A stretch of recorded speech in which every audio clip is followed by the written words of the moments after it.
देश भर में 15 से 18 साल के बच्चों का वैक्सीनेशन शुरू। कोवैक्सीन बनाने वाली कंपनी का दावा, बड़ों के मुकाबले 1.7 गुना ज्यादा बनेगी एंटीबॉडी। बच्चों को सिर्फ कोवैक्सीन का ही विकल्प, दूसरी कोई वैक्सीन नहीं लगेगी। रविवार तक करीब 6 लाख से ज्यादा बच्चों का रजिस्ट्रेशन। कोविन पर बुकिंग के साथ टीकाकरण केंद्र पर भी रजिस्ट्रेशन। जिनका बर्थ ईयर 2007, उनको लगेगा टीका। राज्यों ने किए खास इंतजाम। दिल्ली के राम मनोहर लोहिया अस्पताल में टीकाकरण केंद्र, वैक्सीन लेने को लेकर उत्साह। लखनऊ में अस्पताल जाकर सीएम योगी ने लिया बच्चों के वैक्सीनेशन का जायजा। वैक्सीनेशन के लिए आए बच्चों से किया संवाद। सीएम ने कहा, थर्ड वेव और ओमिक्रॉन को लेकर घबराने की जरूरत नहीं। ओमिक्रॉन से तीव्र संक्रमण होता है, लेकिन ये सामान्य वायरल फीवर है, फिर भी सतर्कता जरूरी। कि सेकेंड वेव की तुलना में ओमिक्रॉन जो वेरिएंट आया है कोविड-19 का, ये काफी कमजोर है। पटना में मुख्यमंत्री नीतीश कुमार ने लॉन्च किया टीकाकरण अभियान। राजधानी में बनाए गए कई केंद्र। 15 साल से 18 साल के बीच में कितने बच्चे बच्चियां हैं, तो उन सब चीजों को लेकर के ये बहुत तेजी से हम लोगों के यहाँ ये काम किया जाएगा। अब ये तय हो गया है। नोएडा के फिलिप्स अस्पताल में टीकाकरण केंद्र, वैक्सीनेशन के लिए बच्चों की लंबी कतार।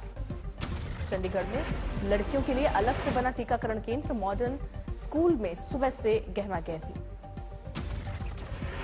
गुजरात में राज्य में कुल 35 लाख बच्चों, 7 दिनों में वैक्सीनेशन पूरा करने का रखा लक्ष्य। राज्य में आज से शुरू हुआ वैक्सीनेशन। भोपाल में वैक्सीनेशन सेंटर पर अपने अपने पहचान पत्र के साथ पहुंचे बच्चे, लगवाया टीका। असम के सीएम ने बच्चों का वैक्सीनेशन अभियान लॉन्च किया। डिब्रूगढ़ पहुंचे थे सीएम। देश में कोरोना के मामलों में बेतहाशा बढ़ोतरी। नए केस की तादाद 33,750 से ज्यादा। 24 घंटे में कोरोना से 123 लोगों की मौत। सक्रिय मामले 1,45,000 से ज्यादा।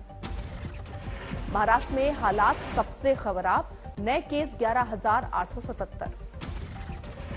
पश्चिम बंगाल में नए केस की तादाद 6,153। झारखंड में भी 1,000 से ज्यादा नए केस। तमिलनाडु में नए केस की तादाद 1,594। चेन्नई में हालात ज्यादा खराब। दिल्ली में बेहद तेजी से बढ़ रहा है कोरोना केस। 24 घंटे में 4100 से ज्यादा नए मरीज। दिल्ली में कोरोना नियमों को लेकर सख्ती जारी। 2 जनवरी को लगाया गया 1,15,00,000 का जुर्माना और दर्ज हुए 45 एफआईआर।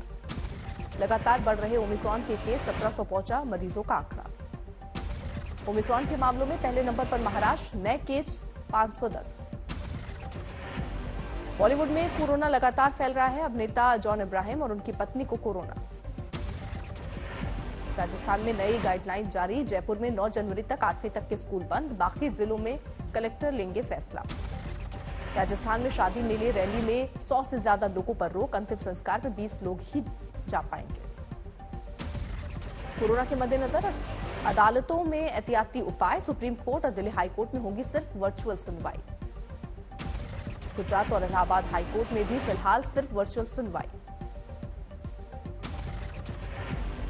बंगाल में ममता सरकार की सख्ती। दिल्ली मुंबई से हफ्ते में कोलकाता के लिए अब सिर्फ 2 उड़ानों की इजाजत।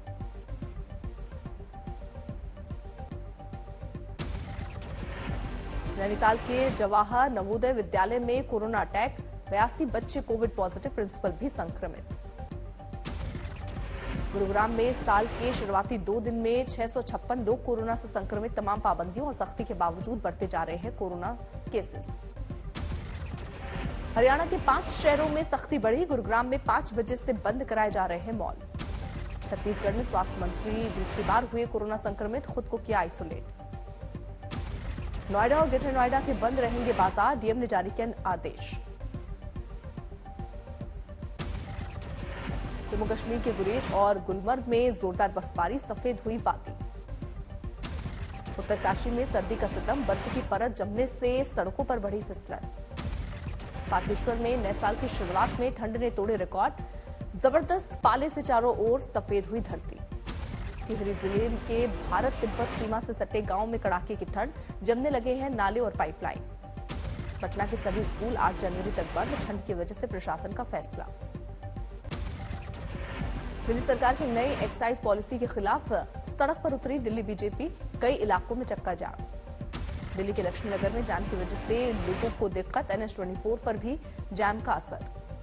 सिसोदिया ने कहा केजरीवाल ने रोक दी 3500 करोड़ की चोरी, पहले बीजेपी नेताओं और शराब माफियाओं को मिलता था पैसा। केजरीवाल जी की नई आबकारी नीति से 3,500 करोड़ रुपए की जो चोरी भारतीय जनता पार्टी के नेता, उनके कार्यकर्ता लोग और शराब माफिया मिलकर कर रहे थे, वो रुक गए। बाराबंकी में बीजेपी के खिलाफ कांग्रेस कार्यकर्ता सड़क पर, चिटफंड कंपनियों के घोटालों के लिए सरकार को ठहराया जिम्मेदार।